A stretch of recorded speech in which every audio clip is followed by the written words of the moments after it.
Bonjour, bonjour mes délicieux co-créateurs, c'est Lilou. Je suis en Suisse pour une nouvelle interview, une interview qui n'était pas prévue et finalement, mais bien peut-être que si, parce qu'il y a des choses comme ça qui nous tombent dessus des fois, comme ce lieu improbable. On n'est pas très loin de Montreux, on est en plein milieu de la nature, au pied des montagnes. Et tu es là, Dominique, tu es géobiologue.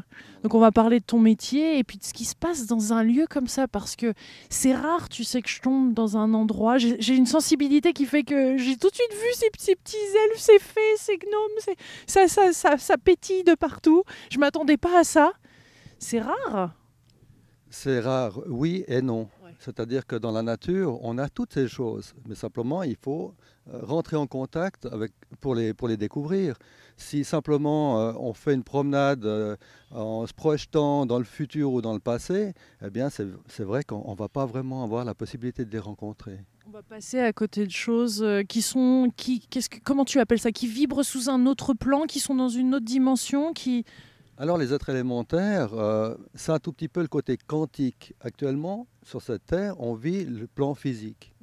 Donc on n'est que sur le matérialisme, enfin des choses comme ça. Maintenant, dès le moment où on va monter en spiritualité, c'est-à-dire qu'on va être confronté à des énergies particulières qui vont vous doper, vous faire monter sur des plans subtils. Et ça, on parle des êtres élémentaires, c'est du domaine du plan subtil.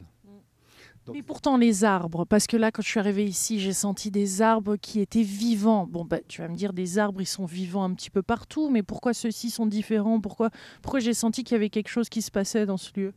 parce que c'est un chemin initiatique qu'on a voulu faire. En fait, ce jardin, c'est l'aboutissement, si on peut appeler l'aboutissement, mais d'un processus.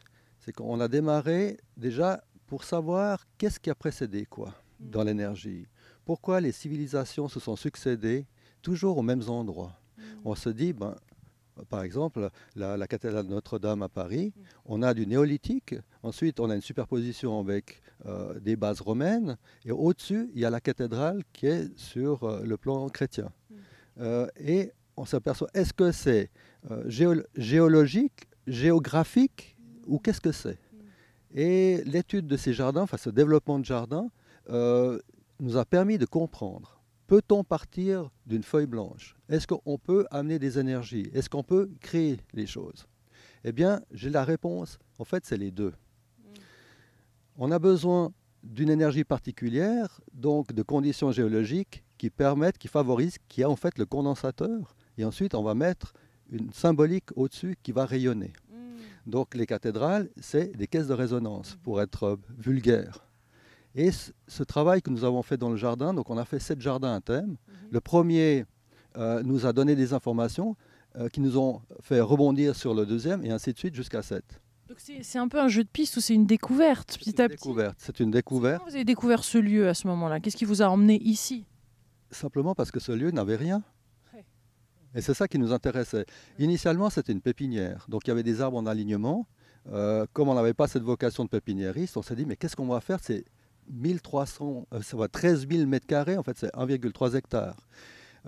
Est-ce qu'on va tout couper ou bien est-ce qu'on va commencer à fantasmer dedans en faisant quelque chose? Et ça s'est imposé en disant, ben voilà, ces arbres, ils sont vivants, donc on ne va pas s'amuser à les couper, on va essayer de vivre avec eux et puis de voir comment, en amenant des énergies, on crée une symbiose ou un équilibre.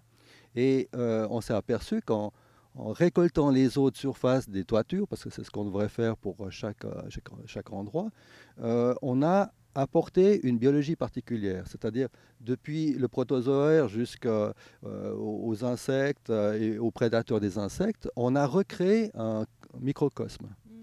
Et on est parti sur ce principe-là que ce microcosme, eh bien, simplement que le macrocosme correspond à la démarche du microcosme.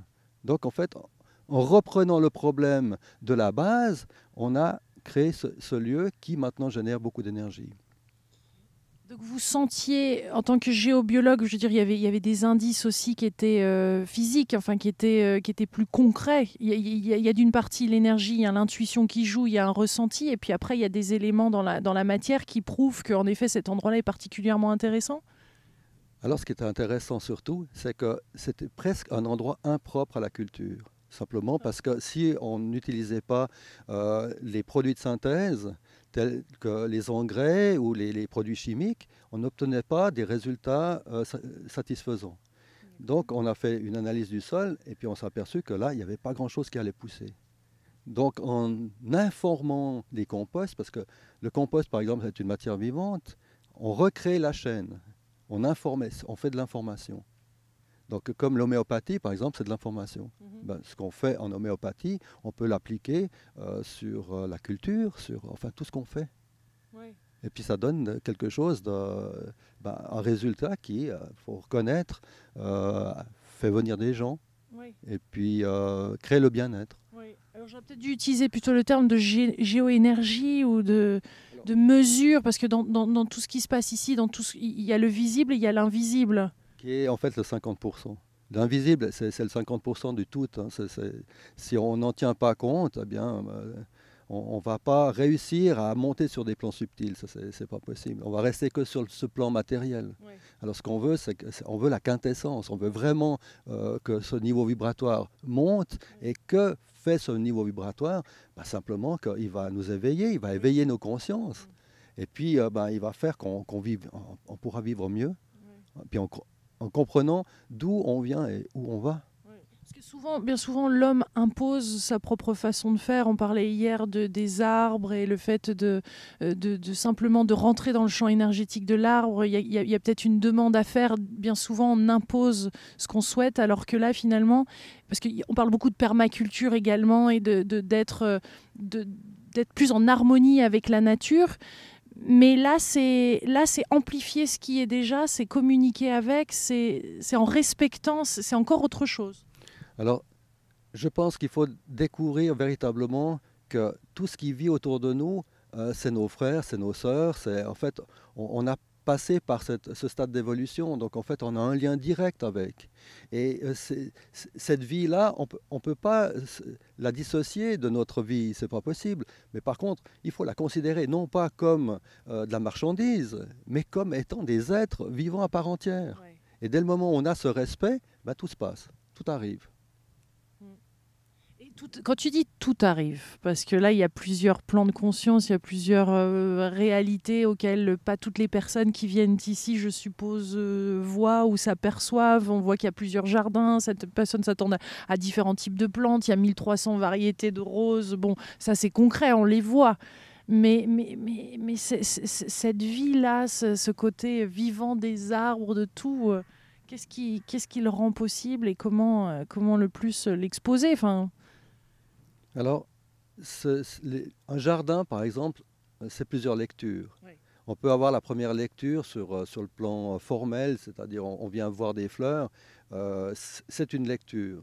Et ensuite, ce jardin, à un moment donné, il va créer du bien-être. Mais je parle aussi de la nature, hein, parce que c'est son niveau de conscience qui va monter. Oui. Puis automatiquement, dès le moment où on est sur cette pente ascendante de la conscience, à ce moment-là, on rentre en contact. Donc l'élément du jardin qu'on va vouloir chercher, parce qu'on va chercher une possibilité de se recueillir, de méditer, enfin des choses comme ça, dans un premier temps, c'est le calme. Parce que ça va calmer de voir du vert partout et tout. Mais ce n'est pas que ça. C'est beaucoup plus subtil. Et ça va travailler justement avec les organes extrasensoriels. Et ce bien-être va venir progressivement jusqu'au moment où on dit, mais bon sang, on ne peut pas ne pas adhérer à ça. On ne peut pas aller dans la nature sans avoir cette conscience que la nature, elle est là pour être partagée. Enfin, partagée, c'est-à-dire il faut être en communion avec la nature pour vraiment ressentir toutes ces choses-là. Alors, dans un premier temps, quand on arrive dans un lieu, on se dit, OK, je viens pour la botanique. Alors, on va regarder, il y a, les arbres sont étiquetés, enfin bref. Et puis, on a un deuxième temps, il y a un appel. Après ce deuxième passage, je dis, ah, mais attends, là, il y avait quelque chose de particulier. Je me sentais mieux dans cet endroit plutôt que dans celui-là. Mais pourquoi ? Pourtant, c'est une certaine proximité, donc je ne sais pas, une énergie diamétralement opposée, mais simplement parce qu'un jour, vous avez besoin d'un élément feu plutôt que d'élément eau, et vous allez forcément vous orienter vers ce que pour une femme enceinte, les fraises, c'est quelque chose qu'elle a besoin sur le moment. Ah ben là, c'est un peu la même chose. On va faire confiance à son ressenti, et puis on va justement aller dans un endroit qui est plus proche et plus propice pour le besoin de notre psyché et de notre corps. On se laisse guider. On se laisse guider. On se laisse guider, on communique. Comment se passent les choix? Parce que c'est pas toujours évident de se laisser guider comme ça quand on est dans notre mental. On voit quand même une image, il y a un visuel. Voilà, exactement. Donc, à un moment donné, quand on n'est que dans le mental, on ne peut pas se laisser guider parce que c'est imposé. C'est-à-dire, on voit une feuille, c'est vert, ok, parce que la conception, enfin, la convention, c'est de dire le vert, c'est vert. Mais un daltonien va vous dire, mais non, le vert, c'est pas vert, c'est rouge. Donc, qui a raison, qui a tort? Donc, à un moment donné, c'est son ressenti qui doit prendre le pas là-dessus. Et puis, il faut lui faire confiance, parce que ce ressenti ne vous ment pas. Il va vous dire, ben voilà, c'est plutôt ça. Lorsque vous êtes en face de plusieurs fruits, quel est le fruit que vous allez choisir? Est-ce que c'est celui qui est un petit peu rabougri, mais en fait qui est complètement bio, puis qui a tout ce qu'il faut en fait pour votre biologie, et au détriment de l'autre qui est purement esthétique, hein, parce qu'en fait, quand on va dans une grande surface, c'est ça, c'est plutôt les yeux en fait qui vont guider le ressenti. Et puis là, je pense qu'à un moment donné, il faut faire abstraction de ces sens-là. Il faut rentrer dans d'autres sens qui sont la clairvoyance, la claire information, enfin, la claire saveur, toutes ces choses-là, dont tout le monde a ses possibilités, ses propriétés. Simplement qu'il n'en est pas du tout conscient. Donc déjà, souhaiter regarder au-delà de l'apparence, au-delà du visible, s'ouvrir, être disponible. Voilà. Lorsque les enfants rentrent dans ce jardin, on n'a pas besoin de leur expliquer. Ils ont le mode d'emploi eux-mêmes parce qu'ils ne sont pas formatés. Alors que l'adulte, il doit se déprogrammer. Il doit, parce que c'est difficile pour un adulte de retourner dans son âme d'enfant. Et c'est ça le fil conducteur, c'est de rentrer dans la créativité. C'est que quand on rentre dans un lieu comme ça, on doit être dans cette créativité parce qu'en fait, la créativité, c'est ce qu'on appelle la lumière, le prana ou l'énergie divine. Et c'est celle qui a besoin, enfin, de ce dont on a besoin, nous, pour vivre. Donc, dès le moment où on est dans cette créativité, tout est possible parce on crée, on ne détruit pas. Donc, on est dans le positif. Et simplement, si on subit les assauts répétés du mental, eh ben c'est clair qu'on va se limiter de tout. Des fois, tu te sens comme eux, comme les arbres. Des fois, tu te sens plus proche de cette nature ou de ces arbres et de ces plantes que de la réalité extérieure. Mais bien sûr, quand on rentre dans un autre monde. On est pratiquement dans un état de conscience modifié. Et ça, c'est simplement cet environnement-là, c'est de dire tout est possible. Ça veut dire qu'on va ouvrir ses perceptions à tout. On va écouter tout. On ne va pas seulement regarder avec les yeux, on va écouter, on va ressentir. Et c'est là en ce moment, on est dans la petite forêt des êtres élémentaires. Eh bien, ça cogne, hein, ça tape à la porte. Ils veulent parler. Ils veulent parler, donc en fait, on en a plein les oreilles. Qu'est-ce qu'ils voudraient dire là s'ils avaient la parole? Qu'est-ce qu'ils diraient? Mais comprenez-nous, croyez en nous, aidez-nous. Parce qu'on est partenaire. On est sur cette terre, on est partenaire.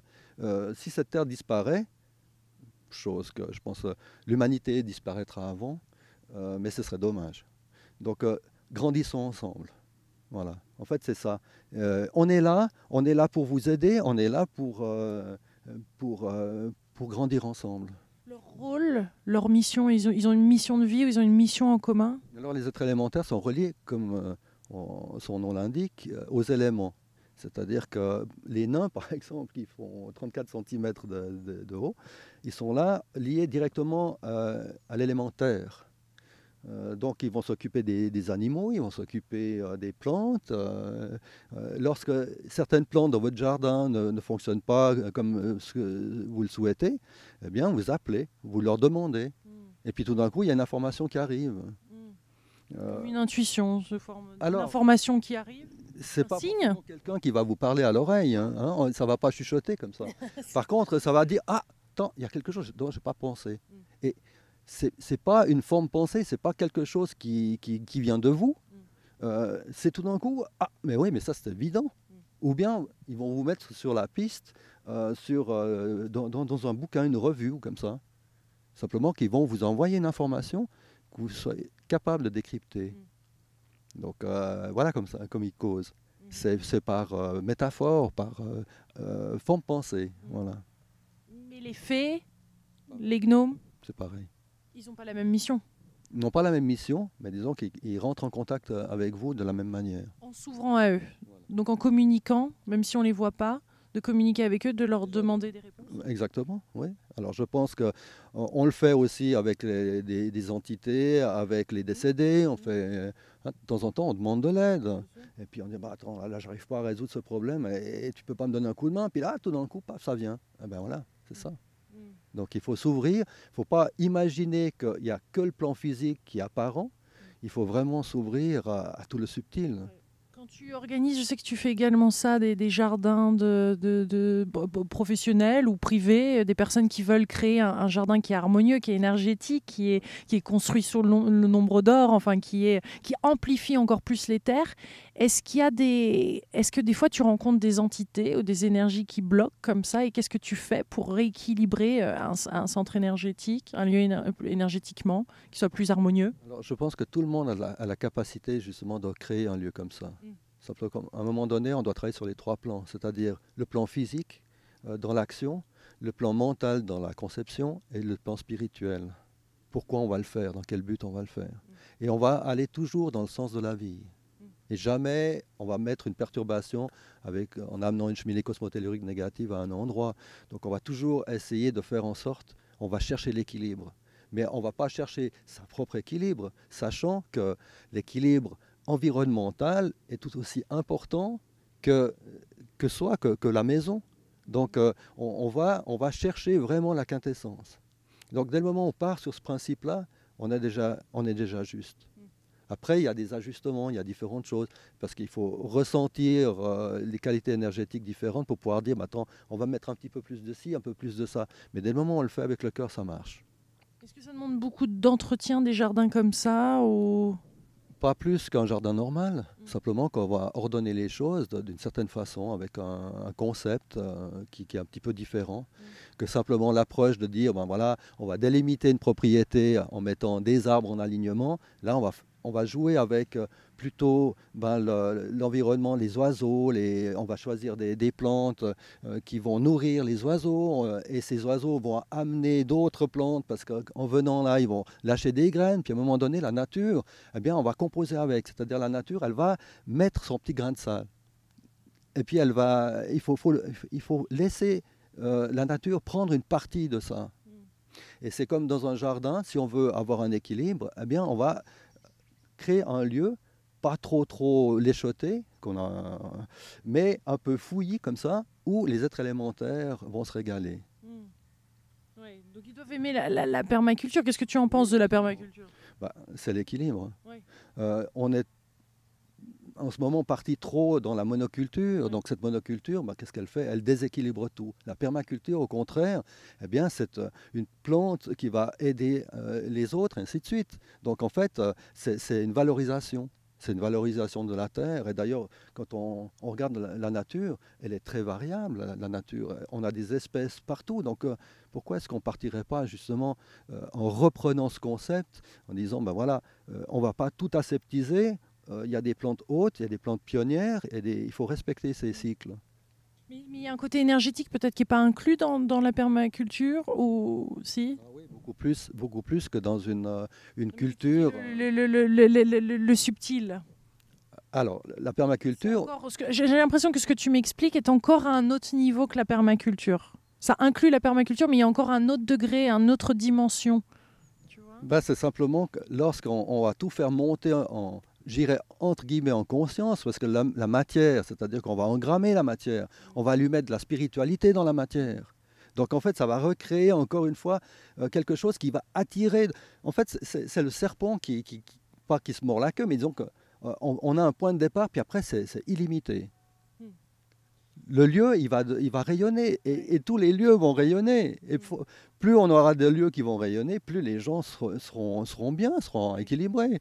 Donc, la Terre, donc elle a des lignes telluriques, elle a des lignes d'énergie, des fois on se sent lourd dans certains endroits, des fois on s'élève.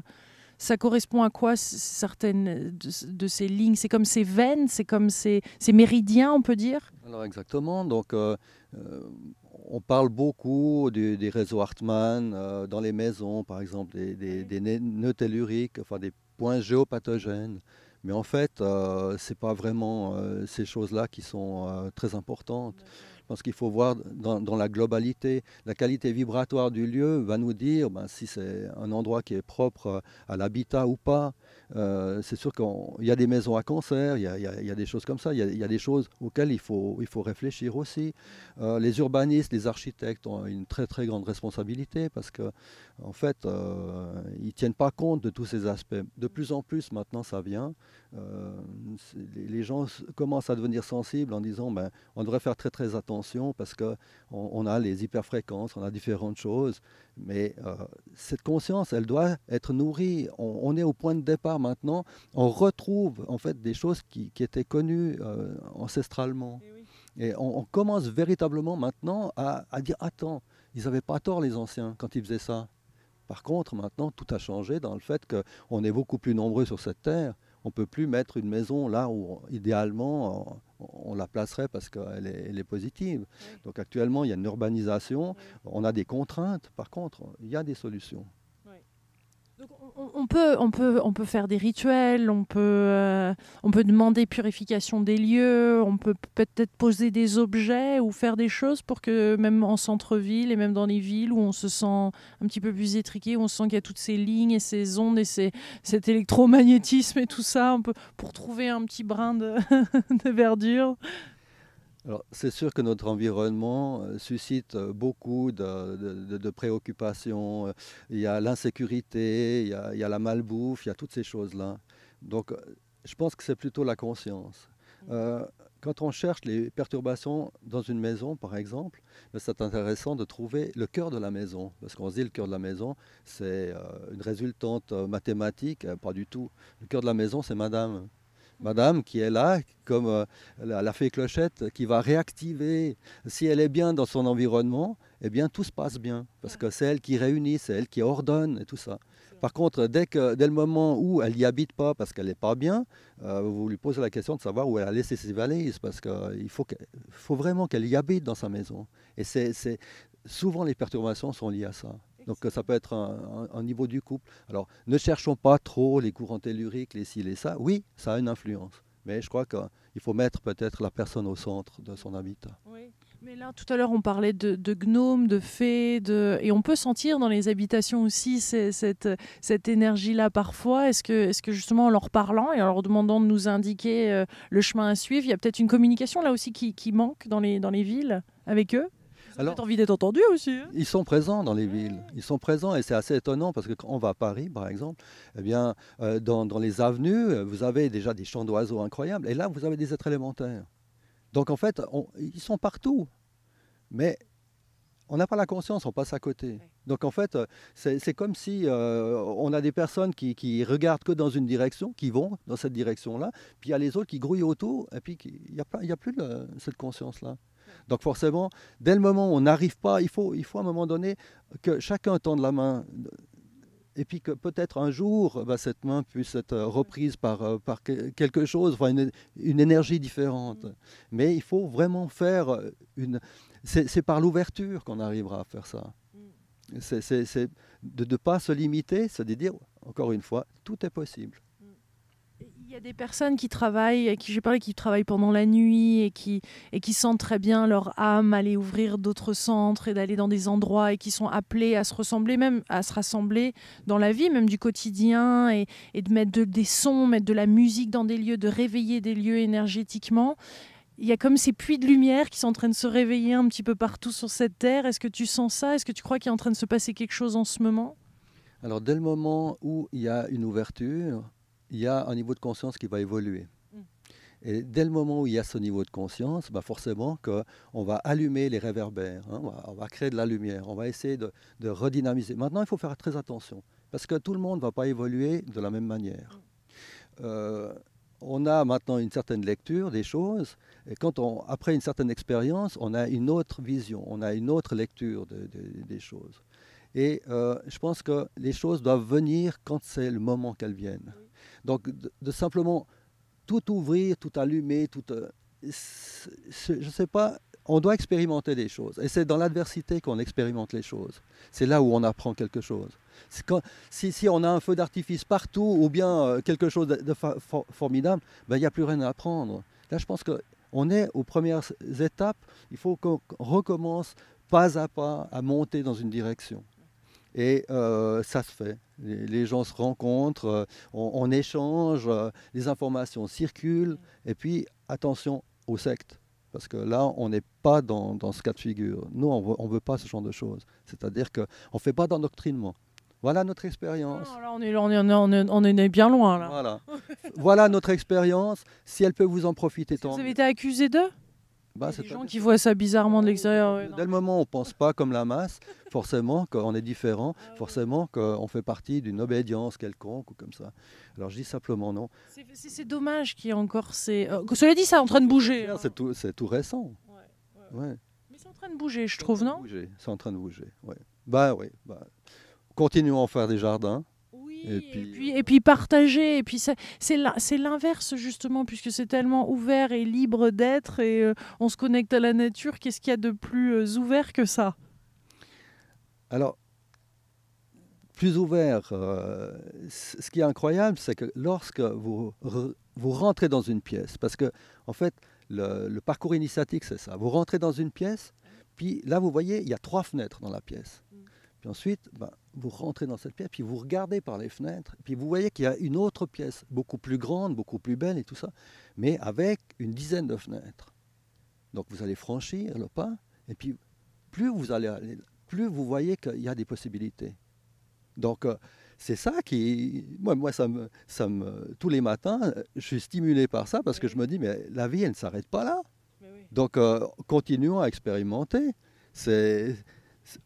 Et tant qu'il y a l'expérimentation, il y a des rêves. Et tant qu'il y a des rêves, il y a de la vie. Et puis, voilà.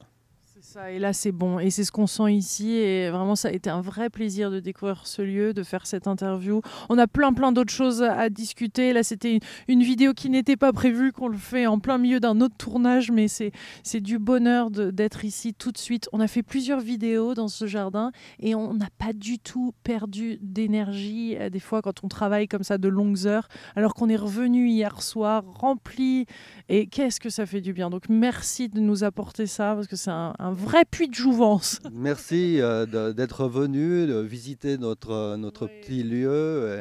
Et puis j'espère que notre expérience en profitera aux autres. Voilà. Merci. Et on vous invite, tous les co-créateurs qui veulent venir, si vous êtes en France, en Belgique, d'ailleurs en Suisse. Mais là, on est en Suisse. Redis-nous exactement le lieu précis. On se trouve à l'extrémité du canton de Vaud, donc une vingtaine de kilomètres de Montreux, en direction du Valais. Et il y a beaucoup de choses à voir et à découvrir, des beaux paysages. On prend un petit thé à l'intérieur, vous verrez.